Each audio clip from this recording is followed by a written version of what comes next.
And welcome to bike rules. This is Cheshna and आज है अपना हंट सीरीज का डे 7। इस सीरीज में ये सेकंड चैप्टर चल रहा है जिसका नाम है body fluids and circulation.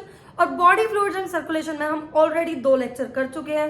Circulatory pathway तक एनसीईआरटी को रीड कर चुके हैं, नोट्स पढ़ चुके हैं, एमसीक्यू भी सॉल्व कर चुके हैं। आज की जो हमारे टॉपिक है वो काफी इंपॉर्टेंट टॉपिक है। एक है ह्यूमन हार्ट और दूसरा है कार्डियक साइकिल। दोनों ही टॉपिक इतने इंपॉर्टेंट है और इसमें क्वेश्चंस देखे जाते हैं। तो चलिए बिना टाइम वेस्ट किए आज की सीरीज को स्टार्ट करते हैं। तो हमारा पहला टॉपिक है ह्यूमन हार्ट। ह्यूमन हार्ट के बारे में आप क्या क्या जानते हो? सबसे पहले तो हम बात करेंगे इसके ओरिजिन की। तो अगर मैं इसके ओरिजिन की बात करूं तो ह्यूमन हार्ट मीजोडर्मली डेराइव्ड है। लोकेटेड कहाँ है, कहाँ पर प्रेजेंट है हमारी बॉडी में? तो हमें पता है कि लंग्स थोरैसिक चैम्बर में प्रेजेंट है। बस इन्हीं दोनों लंग्स के बीच में जो छोटी सी जगह है वहां पर हार्ट प्रेजेंट है। अब बहुत सारे जनों को ये गलतफहमी है कि हार्ट जो है वो लेफ्ट साइड पर प्रेजेंट होता है। नहीं, हार्ट प्रेजेंट तो सेंटर में ही है। इट्स जस्ट उसकी जो एपेक्स है वो लेफ्ट की तरफ टिल्टेड है, यानी कि लेफ्ट लंग की तरफ थोड़ा सा वो टिल्टेड है, जिसकी वजह से लेफ्ट लंग में भी एक नोच बन जाती है, जिस नोच को हम कार्डियक नोच कहते हैं। यानी कोई आपसे लोकेशन पूछे तो आप क्या कहोगे?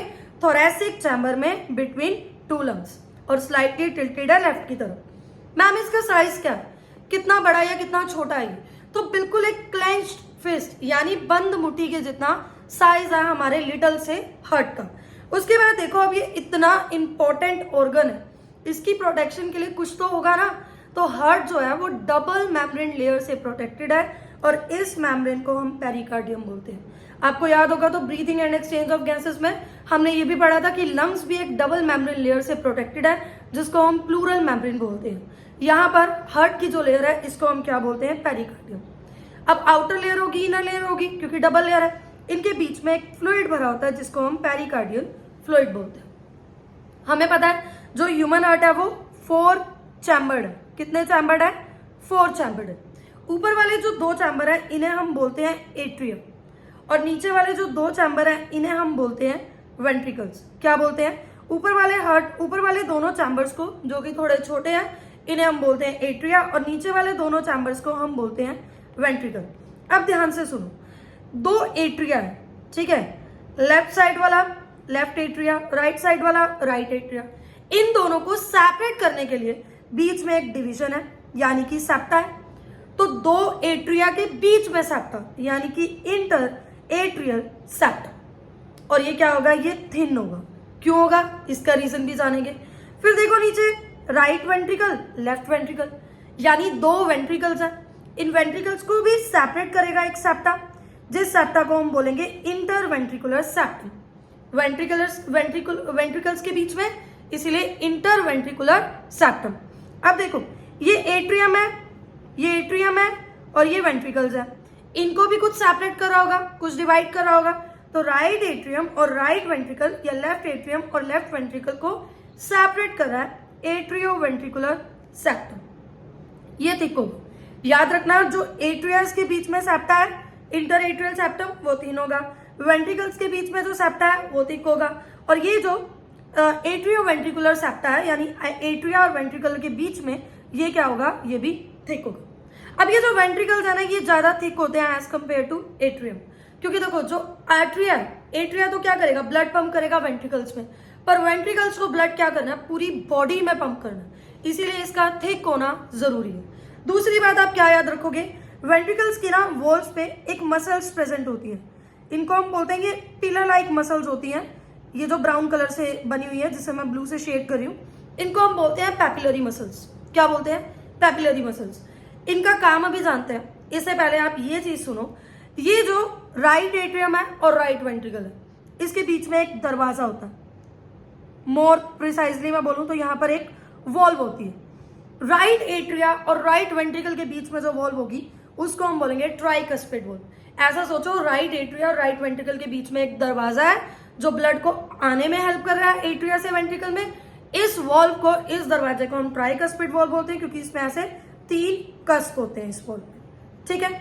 ऐसे ही लेफ्ट एट्रिया और लेफ्ट वेंट्रिकल को भी के भी बीच में क्या होती है? एक वॉल्व होती है, यानी कि दरवाजा होता है, जिसको हम क्या बोलते हैं? Bicuspid valve. बायकस्पिड वॉल्व का ही दूसरा नाम होता है मिट्रल वॉल्व। क्या होता है? Mitral valve. ये वॉल्व करते क्या है? ये वॉल्व बेसिकली जब एट्रिया से वेंट्रिकल्स के अंदर ब्लड आएगा तो ब्लड की बैक फ्लो होने से बचाते हैं, ब्लड को बैक फ्लो होने से बचाते हैं, ठीक है। उसके बाद देखो ये जो आपको दिख रहा है राइट वेंट्रिकल और लेफ्ट वेंट्रिकल, यहां से बॉडी में ब्लड पंप होता है, तो यहां भी एक वॉल्व प्रेजेंट होता है जिस वॉल्व को हम क्या बोलते हैं? Semi lunar valve. Semi means half और ल्यूनर मीन्स मून, तो हाफ मून शेप्ड का वॉल्व होता है। अब यहाँ पर देखो आपको कुछ व्हाइट कलर के थ्रेड दिख रहे होंगे। इन व्हाइट कलर के थ्रेड को बेसिकली हम बोलते हैं कॉर्डे टेंडिन। वॉल्व से सॉरी वॉल्व से ये व्हाइट कलर के थ्रेड निकल रहे हैं, यानी कि कॉर्डे टेंडिन निकल रहे हैं और इनको सपोर्ट प्रोवाइड कर रहे हैं। कैसे? इनको पैपिलरी मसल से जोड़कर। तो कॉर्डे टेंडिन का काम क्या है? ये कॉर्डे टेंडिन अटैच्ड है वॉल्व के साथ, वॉल्व की जो ये जो वॉल्व है ट्राइकस्पिड बाइकस्पिड वॉल्व, इनके फ्लैप्स के साथ अटैच्ड है और ये जाकर पैपिलरी मसल से जुड़ रहे हैं, तो इनका काम क्या है? सपोर्ट प्रोवाइड करना। आई होप इतना आपको क्लियर होगा।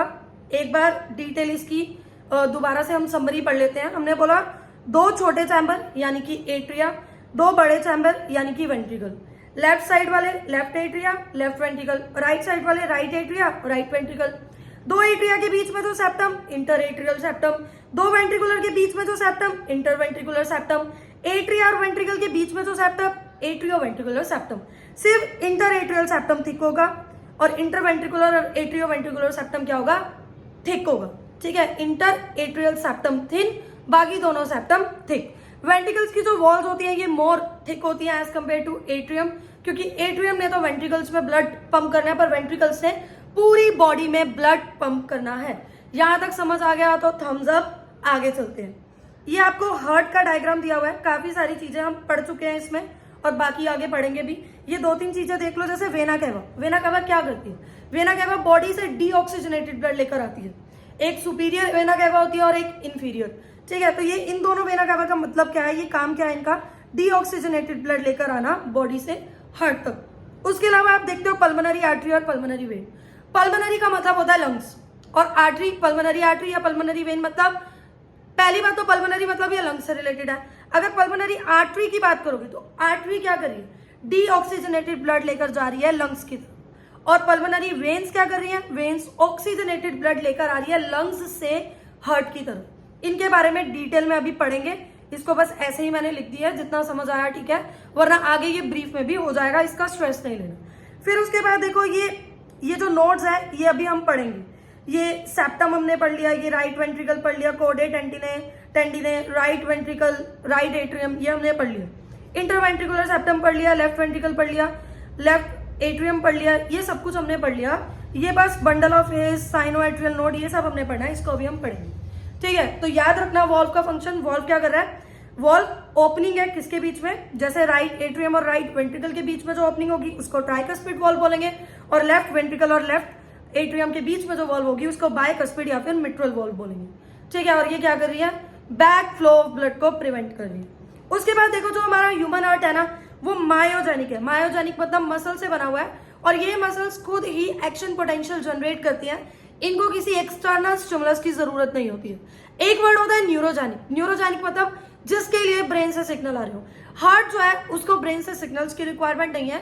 हार्ट मायोजेनिक है, अपने आप धड़कता है, अपने आप एक्शन पोटेंशियल जनरेट करता है, बाहर से स्टिमुलस की नीड नहीं है, ठीक है। इसीलिए हार्ट को हम ऑटो एक्साइटेबल भी बोलते हैं। इसीलिए आपने देखा होगा कि जब कोई मर जाता है, उसका हार्ट अगर ट्रांसप्लांट करना होता है तो कुछ देर के लिए भी ये हार्ट वो करता रहता है, बीट करता रहता है। क्यों? क्योंकि इसमें अपने आप एक्शन पोटेंशियल जनरेट होता है और मरने के बाद भी कुछ देर तक हो सकता है कि हार्ट बीट करता रहे। उसका भी रीजन क्या है कि वहां पर अभी एक्शन पोटेंशियल जनरेट हो रहा है, क्योंकि उसको नर्वस सिस्टम से सिग्नल्स नहीं लेने की जरूरत है, ठीक है। क्लियर है? इतना पहले हम एनसीईआरटी में पढ़ेंगे, फिर चलेंगे आगे। तो देखो क्या लिखा हुआ, हमने टॉपिक पढ़ना है ह्यूमन सर्कुलेटरी सिस्टम। वो कह रहा है human circulatory system also called blood vascular system. Human circulatory system को हम ब्लड वेस्कुलर सिस्टम भी बोल रहे हैं। इसके अंदर एक मस्कुलर चैम्बर्ड हार्ट आ रहा है जिसके बारे में हम पढ़ रहे हैं। इसके अंदर network of close branching blood vessels आ रही है जिसके बारे में थोड़ी सी डिटेल एनसीईआरटी में दी हुई है, कल के लेक्चर में पढ़ेंगे। और क्या है? फ्लूइड यानी कि ब्लड जो कि सर्कुलेट हो रहा है, और इस ब्लड के बारे में तो हमने फर्स्ट लेक्चर और सेकंड लेक्चर में डिटेल में बात की है। फिर वो कह रहा है हार्ट मीजोडर्मली डेराइव्ड है, सिचुएटेड है थोरेसिक कैविटी में, दोनों लंग्स के बीच में, स्लाइटली टिल्टेड है लेफ्ट की तरफ। ये सब हम कर चुके हैं। क्लेंच्ड फिस्ट जितना साइज है और डबल वॉल मेम्ब्रेनस बैग यानी पेरिकार्डियम से प्रोटेक्टेड है। पेरिकार्डियम डबल मेम्ब्रेन है और दोनों लेयर के बीच में एक पेरिकार्डियल फ्लूइड भी पड़ा हुआ है। वो कह रहा है हमारे हार्ट के 4 चैम्बर है, 2 ऊपर वाले स्मॉल चैम्बर जिसको एट्रिया बोल रहे हैं और 2 नीचे वाले लार्ज चैम्बर्स जिसको हम वेंट्रिकल्स बोल रहे हैं। फिर वो कह रहा है a thin muscular wall called interatrial septum separate right and left atria. Right and left atria को सेपरेट करने वाली जो सेप्टम है उसको इंटरएट्रियल सेप्टम बोल रहे हैं और वो थिन है। उसके बाद देखो क्या है हमारे पास, whereas a thick walled interventricular septum separate left and right ventricle। Left and right ventricle को कौन सेपरेट करेगा, तो एक thick wall interventricular septum. Done है यहाँ तक। फिर वो कह रहा है एट्रियम और वेंट्रिकल्स जो सेम साइड में है, right atrium right ventricle, left atrium left atrium left ventricle, इन्हें भी सेपरेट कर रही है एक सेप्टम जिसको हम एट्रियोवेंट्रिकुलर सेप्टम बोलते हैं। क्लियर। उसके बाद क्या है, each of these septa are provided with an opening through which 2 chambers of same side are connected. अब देखो वो क्या कह रहा है, एट्रियोवेंट्रिकुलर सेप्टम, यहाँ पर बीच में एक ओपनिंग होगी जिसकी वजह से सेम साइड के एट्रियम और वेंट्रिकल्स कनेक्टेड होंगे। जैसे कि राइट एट्रियम और राइट वेंट्रिकल के बीच में एक वॉल प्रेजेंट थी, लेफ्ट एट्रियम और लेफ्ट वेंट्रिकल के बीच में एक वॉल प्रेजेंट थी, बस उसी की बात ये कर रहे हैं। The opening between right atrium and right ventricle is guarded by a wall formed of 3 muscular flap or cusp, the tricuspid wall। अब वो कह रहा है कि राइट एट्रियम और राइट वेंट्रिकल के बीच में जो वॉल्व है उसको ट्राइकस्पिड वॉल बोल रहे हैं क्योंकि 3 कस्प है उसमें। और वेयरएज जो हमारे पास लेफ्ट एट्रियम और लेफ्ट वेंट्रिकल है इनके बीच में जो वॉल्व है उसको हम बाइकस्पिड या फिर मिट्रल वॉल्व बोल रहे हैं। फिर वो कह रहा है the opening of right and left ventricle into pulmonary artery and aorta respectively are provided with semilunar valve. ये भी मैं आपको एक्सप्लेन कर चुकी हूँ। राइट वेंट्रिकल और लेफ्ट वेंट्रिकल की ओपनिंग में भी एक वॉल्व प्रेजेंट है जिसको हम सेमिल्यूनर वॉल्व बोल रहे हैं। वॉल्व क्या करते हैं, वॉल्व ये करते हैं कि ब्लड जो है एक ही डायरेक्शन में फ्लो हो। जब एट्रिया से वेंट्रिकल में आ गया है तो वो बैक फ्लो ना हो और वेंट्रिकल से जब आगे जा रहा है बॉडी में तब भी वो बैक फ्लो ना हो। उसके बाद देखो हमारे पास है नोडल टिश्यू। हमने क्या कहा, हार्ट जो है वो मसल्स का बना हुआ है, ठीक है, तो हार्ट मसल्स का बना हुआ है, वहां पर कुछ नोडल टिश्यू प्रेजेंट है। पहला नोडल टिश्यू जो आप पढ़ते हो वो आप पढ़ते हो एसएन। एसएन मतलब साइनो एट्रियल नोड। क्या बोलते हैं, साइनो एट्रियल नोड। अब इसको ध्यान से देखो, ये अपने हार्ट का स्ट्रक्चर है। ऊपर वाले एट्रिया स्मॉल चैम्बर और नीचे वाले वेंट्रिकल, ये राइट और लेफ्ट भी आपको क्लियर होगा। अब हम बात कर रहे हैं साइनो एट्रियल नोड की, तो आपको साइनो एट्रियल नोड है क्या, ये एक पैच ऑफ टिश्यू है। पैच ऑफ टिश्यू है, कहां प्रेजेंट है, तो राइट एट्रियम के अपर राइट कॉर्नर पे ऐसे नोड यानी कि साइनो एट्रियल नोड हमारे पास प्रेजेंट है। क्लियर। उसके बाद दूसरी हम बढ़ते हैं एवी नोड यानी कि एट्रियोवेंट्रिकुलर नोड। तो इसकी लोकेशन कहाँ है, तो राइट एट्रियम में ही लोअर लेफ्ट कॉर्नर में या बॉटम लेफ्ट कॉर्नर आप बोल सकते हो, एक नोड प्रेजेंट है जिसको हम एवी नोड बोलेंगे। क्या लिखा हुआ है, lower left corner of right atrium. और किसके पास पड़ रहा है ये, तो यहाँ एट्रियोवेंट्रिकुलर सेप्टम है, उसके पास ही ये एवी नोड पड़ता है। क्लियर हो गया इतना। उसके बाद आगे देखो, तीसरा आप पढ़ते हो बंडल ऑफ हिस, या इसको ही हम एवी बंडल भी बोलते हैं। अब इसमें लिखा पासिस थ्रू एट्रियोवेंट्रिकुलर सेप्टा। ये बंडल ऑफ हिस कहाँ पास हो रहा है, देखो एट्रियोवेंट्रिकुलर सेप्टा से ये पास हो रहा है और पास होने के बाद ये राइट और लेफ्ट बंडल में डिवाइड हो जाएगा। क्या बोला मैंने, ये एट्रियोवेंट्रिकुलर सेप्टा से पास हो रहा है बंडल ऑफ हिस और पास होकर ये डिवाइड हो रहा है लेफ्ट और राइट उसमें बंडल्स में। इसी को हम बंडल ऑफ हिस या एवी बंडल बोल रहे हैं। क्लियर है। पुरकिंजे फाइबर, लास्ट में हम क्या पढ़ रहे हैं, पुरकिंजे फाइबर। देखो ये छोटे छोटे फाइबर्स दिख रहे हैं आपको, इनको पुरकिंजे फाइबर्स बोलते हैं। और पूरे एंटायर वेंट्रिकुलर मस्कुलेचर में हमें ये पुरकिंजे फाइबर्स दिख रहे हैं। अब बेसिकली ये नोडल मस्कुलेचर्स हैं क्या, इनके पास ये एबिलिटी है कि ये एक्शन पोटेंशियल जनरेट कर सके। एक्शन पोटेंशियल जनरेट कर सके ये एबिलिटी इनके पास है, इसीलिए इसको हम ऑटो एक्साइटेबल बोलते हैं, क्योंकि किसी स्टिमुलाई की जरूरत नहीं है इन्हें एक्शन पोटेंशियल जनरेट करने के लिए। क्लियर है। लेकिन सबसे ज्यादा एक्शन पोटेंशियल जो नोडल टिश्यू जनरेट करता है उसको हम बोलते हैं साइनो एट्रियल नोड। ये कितना एक्शन पोटेंशियल जनरेट कर सकता है, तो लगभग 1 मिनट में 70 से 75 टाइम। यही रिस्पॉन्सिबल है हमारे हार्ट की रिदमिक एक्टिविटी को मेंटेन करने के लिए। मतलब आपने देखा ना, हमारा हार्ट एक बार 1 मिनट में 72 टाइम्स बीट करता है, तो ये इसीलिए क्योंकि साइनो एट्रियल नोड 70 से 75 टाइम्स एक्शन पोटेंशियल जनरेट करता है, हमने 72 एवरेज बोल दी, इसीलिए ऐसे नोड को पेस मेकर ऑफ हार्ट भी बोलते हैं। ऐसे नोड एक मिनट में 70 से 75 टाइम एक्शन पोटेंशियल जनरेट कर रहा है, इसीलिए पर मिनट हमारी हार्ट बीट भी इतनी। ह्यूमन हार्ट का टॉपिक खत्म हुआ, फटाफट एनसीईआरटी में पढ़ेंगे, उसके बाद हम पढ़ेंगे प्यारा सा टॉपिक कार्डियक साइकिल। तो देखो वो कह रहा है हमारा जो पूरा हार्ट है वो कार्डियक मसल से बना हुआ है। The walls of ventricles are much thicker than the arteria, ये मैंने बता दिया। A specialized cardiac musculature called nodal tissue is distributed in heart. Nodal tissue distributed है। A patch of this tissue is present in right upper corner of right atrium. तो right upper corner of right atrium में एक patch of tissue जिसको हम क्या बोल रहे हैं, ऐसे नोट बोल रहे हैं। उसके बाद हमने क्या करना है, उसके बाद another mass of tissue is seen in lower left corner of right atrium. Right atrium के lower left corner पे atrioventricular septum के पास एवी नोड, ये हम पढ़ रहे हैं एवी नोड, कहां पर, राइट एट्रियम के ही लोअर लेफ्ट कॉर्नर में। उसके बाद हमने क्या पढ़ना है, a bundle of nodal fibres atrioventricular bundles continues from AV and which passes through atrioventricular septa to emerge at top of interventricular septum and immediately divide into right and left bundle। ये पढ़ने में समझ नहीं आया होगा, पर मैंने जब समझाया तब भी समझ में आया होगा, एक बार दोबारा समझो। वो क्या कह रहा है, बंडल ऑफ विच क्या है, ये पास हो रहा है एट्रियोवेंट्रिकुलर सेप्टा से, ये एट्रियोवेंट्रिकुलर सेप्टा है, यहां से बंडल ऑफ हिस पास हो रहा है, बंडल ऑफ हिस यहां से पास हो रहा है, और एट्रियोवेंट्रिकुलर सेप्टा से आगे जाकर ये डिवाइड हो जाएगा राइट और लेफ्ट बंडल्स में, इसी को हम बंडल ऑफ हिस या फिर एवी बंडल कह रहे हैं।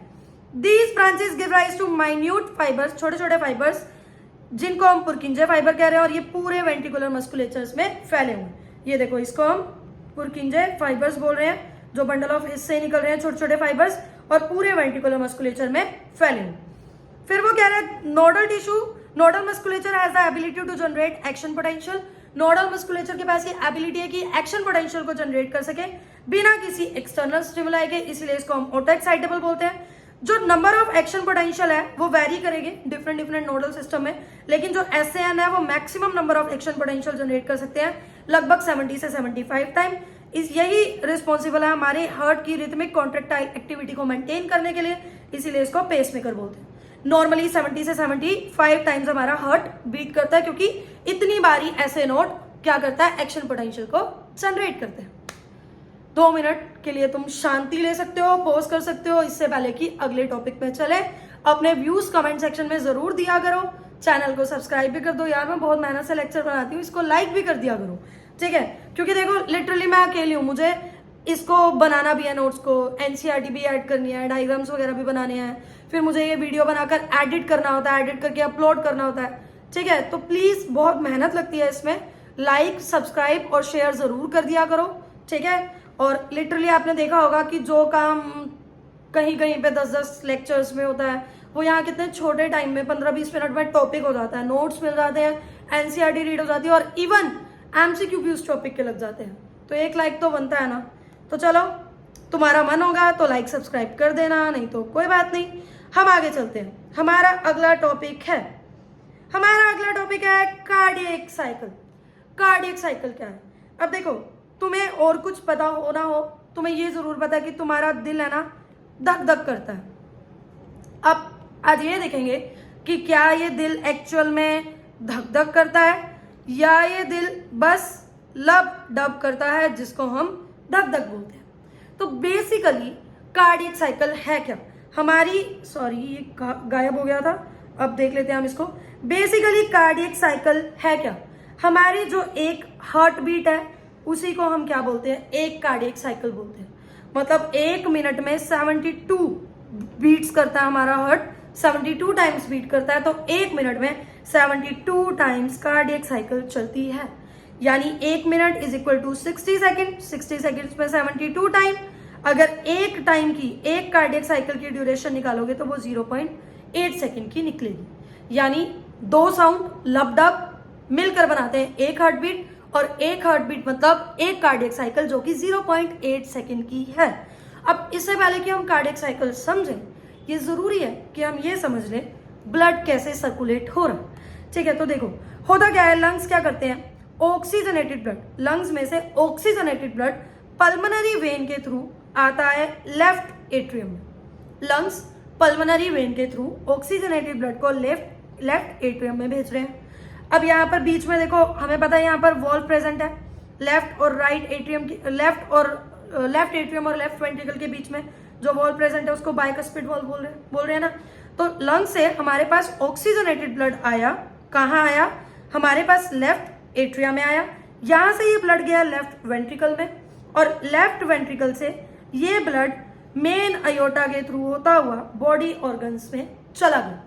अब लेफ्ट वेंट्रिकल और ये अयोटा के बीच में भी एक वॉल्व प्रेजेंट है जिसको हम सेमिल्यूनर वॉल्व बोल रहे हैं। बॉडी ऑर्गन्स ने क्या किया, इस ऑक्सीजन को तो ले लिया और जाते हुए भेजते हुए ब्लड को कार्बन डाइऑक्साइड से भरपूर भर दिया, यानी ब्लड को डीऑक्सीजनेटेड बना दिया। अब ये डीऑक्सीजनेटेड ब्लड वेना कावा के थ्रू राइट एट्रियम में जाएगा। राइट एट्रियम और राइट वेंट्रिकल के बीच में भी एक वॉल्व प्रेजेंट है जिस वॉल्व को हम ट्राइकस्पिड वॉल्व बोलते हैं। तो राइट एट्रियम से होता हुआ ये डीऑक्सीजनेटेड ब्लड राइट वेंट्रिकल में जाएगा। राइट वेंट्रिकल से पल्मोनरी आर्टरी के थ्रू, अब यहाँ पर भी एक वॉल्व प्रेजेंट होगा राइट वेंट्रिकल और पल्मोनरी आर्टरी के बीच में, यानी कि सेमिल्यूनर वॉल्व। ये ब्लड पल्मोनरी आर्टरी से होता हुआ लंग्स के पास दोबारा चला जाएगा। ये एक कंप्लीट साइकिल थी। पर आप कहोगे कि मैम इसमें लबडब कहाँ प्रोड्यूस हो रहा है, ये कार्डियक साइकिल कैसे है? तो रुको जरा देखते हैं। तो बेसिकली अपनी जो कार्डियक साइकिल है उसको हमने 3 फेजेस में पढ़ना है, यानी ये जो 0.8 सेकेंड की कार्डियक साइकिल है हमारे पास, इसको 3 फेज में हम टोटल पढ़ेंगे। और वो 3 फेज क्या है? पहला है एट्रियल सिस्टोल, दूसरा है वेंट्रिकुलर सिस्टोल और तीसरा है joint diastole. Atrial systole, systole का मतलब होता है कॉन्ट्रैक्शन, यानी जब एट्रियम कॉन्ट्रैक्ट करें। वेंट्रिकुलर सिस्टोल यानी जब वेंट्रिकल्स कॉन्ट्रैक्ट करें, और डायस्टोल जब रेस्ट पे, यानी कि रिलैक्सेशन हो रही है, कॉन्ट्रैक्शन नहीं हो रही है। तो 0.1 सेकेंड के लिए हमारे एट्रिया कॉन्ट्रैक्ट करते हैं, ब्लड चला जाता है वेंट्रिकल्स में। 0.3 सेकेंड्स के लिए वेंट्रिकुलर कॉन्ट्रैक्ट करते हैं, ब्लड जाता है बॉडी में। और 0.4 सेकेंड के लिए ये सारे चैम्बर एक साथ रेस्ट करते हैं। सिर्फ तुम्हें ही थोड़ी रेस्ट की जरूरत है, इन चैम्बर्स को भी है। तो आइए चलिए देखते हैं। आई होप ये नोडल टिश्यू के बारे में आपको अच्छी तरह समझ आ चुका होगा, इसी से हम करें।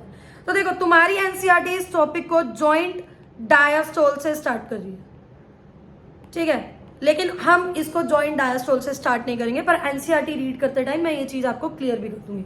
तो होता क्या है, हमने बोला कि जो एसए नोड है, यानी कि साइनो एट्रियल नोड है, कहाँ बताई थी मैंने, ये कहाँ प्रेजेंट है? तो राइट एट्रियम के अपर राइट कॉर्नर पर ये साइनो एट्रियल नोड प्रेजेंट है। ये जनरेट करेगी एक्शन पोटेंशियल, इसने यहां जनरेट किया एक्शन पोटेंशियल। इस एक्शन पोटेंशियल की वजह से ये जो दोनों एट्रिया है, ये जो एट्रिया है, इसमें क्या हो जाएगा, इसमें स्टिमुलस जनरेट हो जाएगा, यानी कि ये दोनों एट्रिया है, ये क्या करेंगे, कॉन्ट्रैक्ट करेंगे, एक साथ कॉन्ट्रैक्ट करेंगे। इसी वेज को हम एट्रियल सिस्टोल बोल रहे हैं, और ये सिर्फ 0.1 सेकेंड के लिए होता है। अब याद रखो, वैसे भी ब्लड जा रहा है, एट्रिया से वेंट्रिकुलर जा रहा है, 70% ब्लड तो पैसिवली जा रहा है, पर जब ये एट्रिया कॉन्ट्रैक्ट करेंगे तो वेंट्रिकल्स में ब्लड और 30% से इंक्रीज हो जाएगा। इसी को हम एट्रियल सिस्टोल बोल रहे हैं। अब चलते चलते ये जो स्टिमुलस है, ये जो एक्शन पोटेंशियल जनरेट हुआ, ये एवी नोड के पास पहुंच जाएगा। कहाँ पहुंच जाएगा? एवी नोड के पास, फिर एवी बंडल के पास पहुंच जाएगा, जिसकी वजह से पूरा वेंट्रिकुलर मस्कुलेचर में भी जो है कॉन्ट्रैक्शन स्टार्ट हो जाएगी। मतलब अब क्या होंगे, वेंट्रिकुलर सिस्टोल, वेंट्रिकल्स कॉन्ट्रैक्ट होंगे। और ये जो होता है, ये कितने सेकंड के लिए होता है? 0.3 सेकंड के लिए। फिर से एक चीज और समझो, जब ऐसे नोड एक्शन पोटेंशियल जनरेट कर रही है, दोनों एट्रिया क्या कर रहे हैं, कॉन्ट्रैक्ट कर रहे हैं, यानी कि एट्रियल सिस्टोल 0.1 सेकंड के लिए। ब्लड वेंट्रिकल्स में आ गया। अब देखो, जब वेंट्रिकल्स में ब्लड आया पूरे प्रेशर के साथ, अब वेंट्रिकल्स में तो बहुत ज्यादा ब्लड भर चुका है, प्रेशर ज्यादा हो चुका है। अब ब्लड कैसे मूव करता है, हाई प्रेशर से लो प्रेशर, तो ये ब्लड वेंट्रिकल से पीछे एट्रियम की तरफ जाने की कोशिश करेंगे। लेकिन जब ये ब्लड वेंट्रिकल से एट्रियम की तरफ जाने के लिए पीछे कोशिश करेगा, तो यहाँ पर हमें क्या पता है, वॉल्व प्रेजेंट है। ये वॉल्व फटाफट से क्लोज हो जाएगी, और जैसे ही ये वॉल्व क्लोज होगी, एक साउंड प्रोड्यूस होगी, लब। पता चल गया एक साउंड कैसे प्रोड्यूस होती है? अब सुनो, मैंने कहा कि जो एक्शन पोटेंशियल ऐसे नोड में जनरेट हुआ था बच्चों, वो घूम फिर कर चल चलकर एवी नोड तक आ गया और फिर बंडल ऑफ हिस तक आ गया, जिसकी वजह से ये जो वेंट्रिकुलर मस्कुलेचर है ये भी कॉन्ट्रैक्ट होने लग गया। ये कॉन्ट्रैक्ट होगा तो ब्लड कहाँ जाएगा?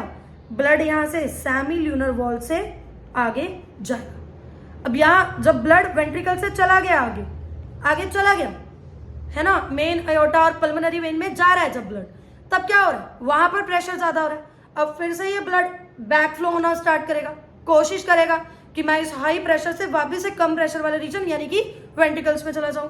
तो यहाँ पर क्या होगा? यहाँ पर जो सेमील्यूनर वॉल्स थी ये क्लोज हो जाएंगी और एक साउंड जनरेट होगी, जिस साउंड को हम क्या बोलते हैं? डब। अब पता चला ये लब और डब साउंड क्या है? बस ये काम 0.3 सेकेंड्स के लिए होगा, ठीक है। इसके बाद जब 0.3 सेकेंड्स के लिए हो जाएगा ये वॉल्व वगैरह क्या होंगी? क्लोज हो जाएंगी, ठीक है। तो वेंट्रिकुलर सिस्टोल जब हो रहा है, ऊपर वाली वॉल्व्स क्लोज हो रही है, ट्राइकस्पिड और बाइकस्पिड वॉल्व क्लोज हो रही है, तभी लब साउंड जनरेट हो रहा है। वेंट्रिकल्स में प्रेशर ज्यादा बढ़ गया, सेमील्यूनर वॉल्व खुल गई और ब्लड नीचे चला जाएगा।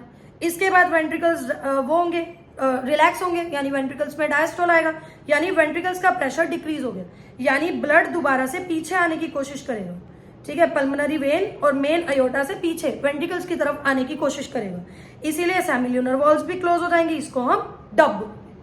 फिर 0.4 सेकेंड के लिए चारों चैम्बर रिलैक्स स्टेज में होंगे, जिसको जॉइंट डायस्टोल बोलेंगे। बस यही है कि ऐसे नोड जो एक्शन पोटेंशियल जनरेट कर रहा है, इसी से ये कार्डियक साइकिल चल रही है।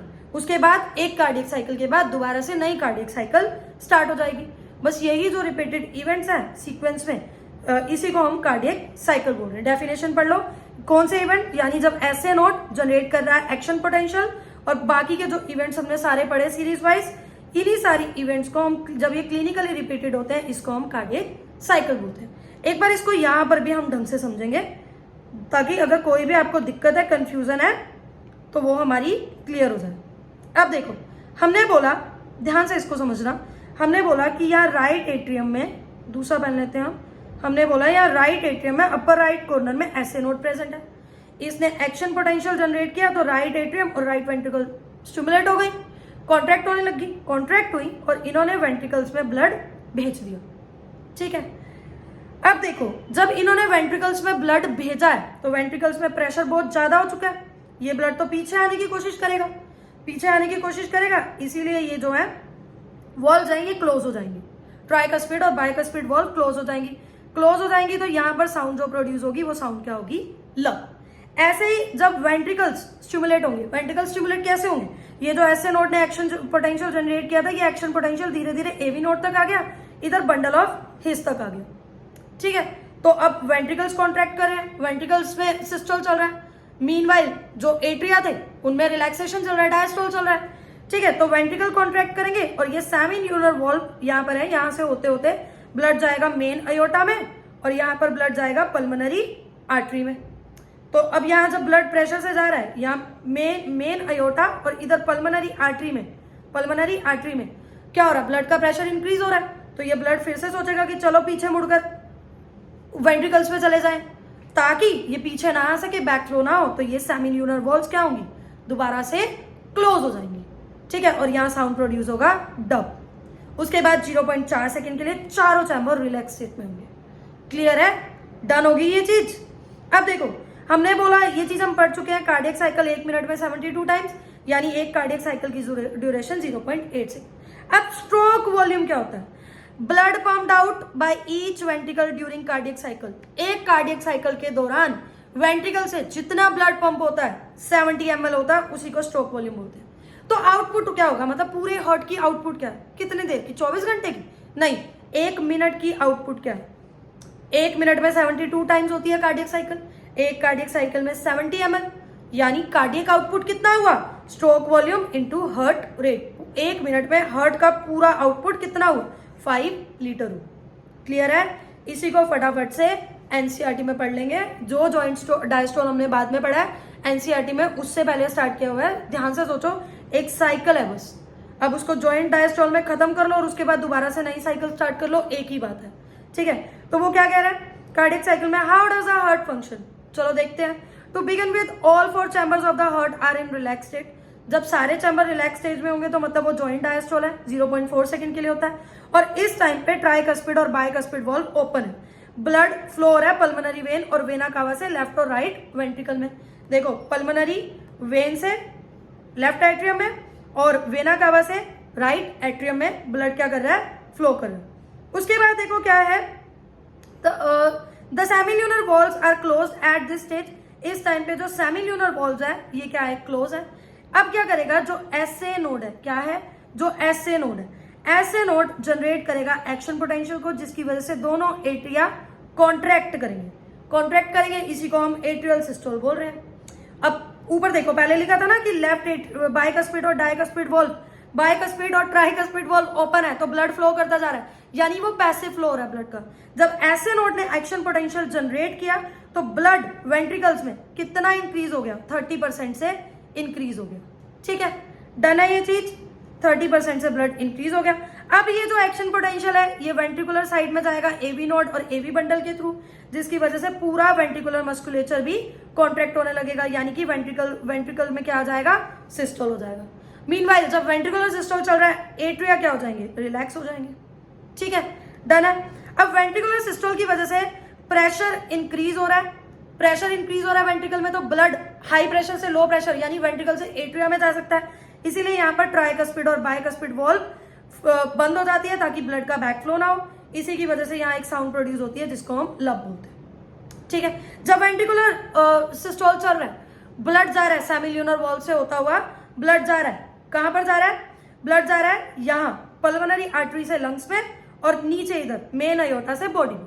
जब ये ब्लड जा रहा है तो फिर इन सेमिल्यूनर वॉल से होता हुआ जब ब्लड जा रहा है यहाँ पर भी प्रेशर इंक्रीज होगा, तो ब्लड वापस घूमकर वेंट्रिकल्स में आ सकता है। तो इसीलिए ब्लड वापस घूम के वेंट्रिकल्स में ना आए तो दोबारा से ये जो सेमिल्यूनर वॉल्स हैं ये भी क्या हो जाएंगी, क्लोज हो जाएंगी। तो यहाँ पर साउंड क्या प्रोड्यूस होगा, ड।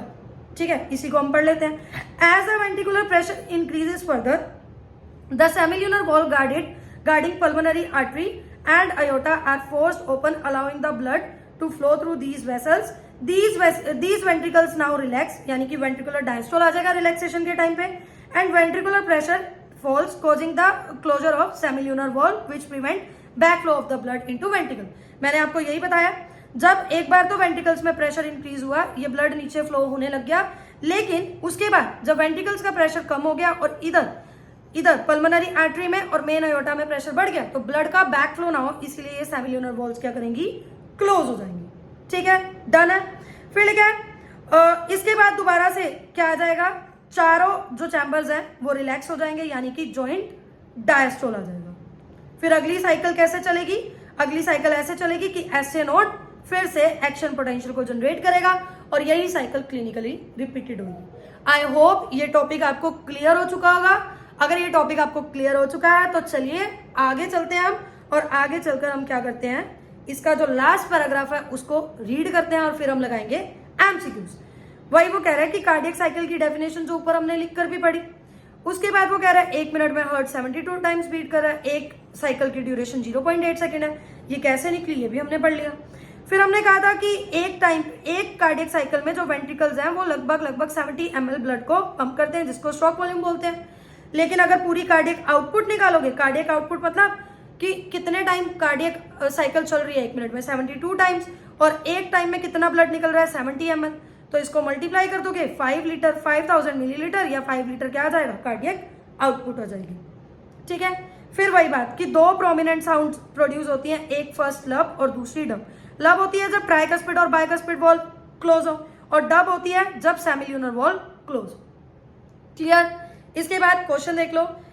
फर्स्ट क्वेश्चन है हमारा, इन क्रोकोडाइल हार्ट इज, क्रोकोडाइल में हार्ट कैसा है, तो कल ही हमने पढ़ा कि क्रोकोडाइल वैसे तो रेप्टाइल है, रेप्टाइल में 3 चैम्बर्ड हार्ट होना चाहिए, लेकिन क्रोकोडाइल एक एक्सेप्शन था, यहाँ पर क्या था, 4 चैम्बर्ड हार्ट। मिट्रल वॉल्व किसकी ओपनिंग को गार्ड कर रही है, मिट्रल वॉल्व यानी कि बाइकस्पिड वॉल्व, ये लेफ्ट एट्रियम और लेफ्ट वेंट्रिकल के बीच में। तो ऑप्शन नंबर 1 क्या हो जाएगा, इसका करेक्ट आंसर हो जाएगा। फिर वो कह रहा है on the top of interventricular septa AV bundles immediately divide to form, AV bundle immediately divide हो जाते हैं इंटरवेंट्रिकुलर सेप्टा में, और क्या बनाते हैं, वो बनाते हैं राइट और लेफ्ट बंडल, जिसको बंडल ऑफ हिज भी बोलते हैं। तो बोथ ए एंड बी यानी both 1 and 2 are correct answer. फिर वो कह रहा है sinoatrial node is a patch of nodal tissue present in. Sinoatrial node कहाँ प्रेजेंट था? राइट एट्रियम के अपर राइट कॉर्नर पे। तो ये क्या है? Right upper corner of right atrium, ये इसका करेक्ट आंसर है। आज का हमारा 5th क्वेश्चन है value of cardiac output. Cardiac output हम कैसे निकालते हैं? हम इसको निकालते हैं स्ट्रोक वॉल्यूम, जो कि कितनी है? 70 ml मल्टीप्लाई में हमारा जो कार्डियक साइकिल 1 मिनट में कितनी बार चल रहा है, यानी हार्ट बीट कितनी बार हो रही है। ठीक है, हार्ट बीट कितनी बार हो रहा है? 72 टाइम्स। ये आ जाता है 5000 मिलीलीटर या 5 लीटर कह लो इसको, यानी ये आ गया अपना आंसर नंबर 2। उसके बाद 6th क्वेश्चन है number of heart beats per minute is. Heart beat per minute को हम क्या बोलेंगे? Number of beats per minute is, beat number बोलेंगे, कार्डियक साइकिल बोलेंगे, स्ट्रोक रेट बोलेंगे, या फिर नन ऑफ दीज। अब यहाँ पर number of beats per minute बोला हुआ है। अगर एक बीट को बोलते तो कार्डियक साइकिल बोलते, पर number of beats per minute, मेरे ख्याल से तो इसका आंसर यहाँ पर होना चाहिए नन ऑफ दीज। आगे चलते हैं 7th क्वेश्चन में। 2 and 4 chambered heart present in.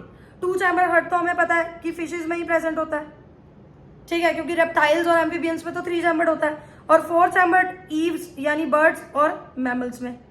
तो 2 हो गया फिशेज में, 4 चैम्बर्ड, ठीक है, क्रोकोडाइल रेप्टाइल है पर एक्सेप्शन है, उसमें भी 4 चैम्बर्ड प्रेजेंट है।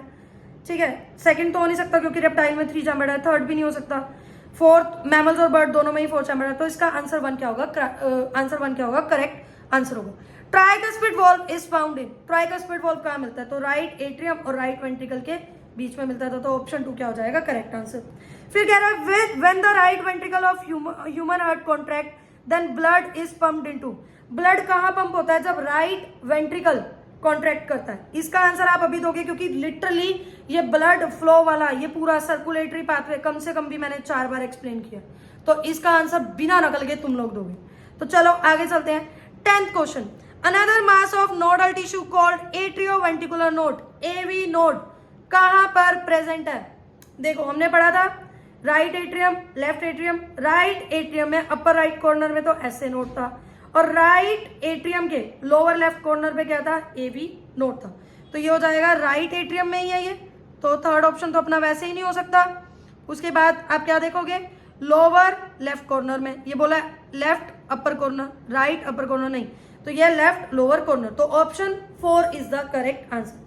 11th question, pacemaker of heart किसको बोलते हैं? तो ऐसे नोड जो सबसे ज्यादा एक्शन पोटेंशियल जनरेट करता है लगभग 72 से 75 टाइम, यही हार्ट की रिथमिक कॉन्ट्रैक्टाइल एक्टिविटी को मेंटेन करता है, इसी को हम पेस मेकर बोलते हैं। How many cardiac cycle are completed in 1 मिनट? 1 मिनट में कितनी कार्डियक साइकिल होती है? लगभग 72। 2 chambered and 4 chambered heart is present in, कहां पर प्रेजेंट है? फिशेज और क्रोकोडाइल में।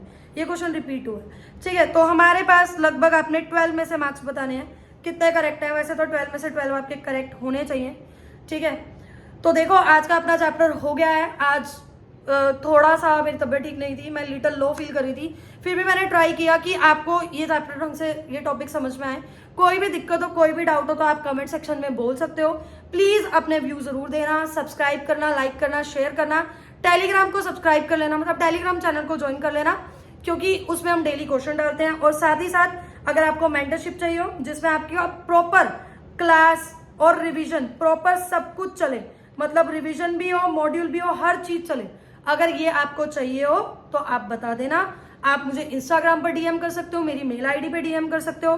प्राइस अभी चल रहा है 600 पर मंथ, पर ये प्राइस जल्दी से हम इंक्रीज करने वाले हैं क्योंकि हमारी सीट्स ऑलमोस्ट फिल हो चुकी है, बस हम सीट्स सोच रहे हैं कि थोड़ी सी बढ़ा दें।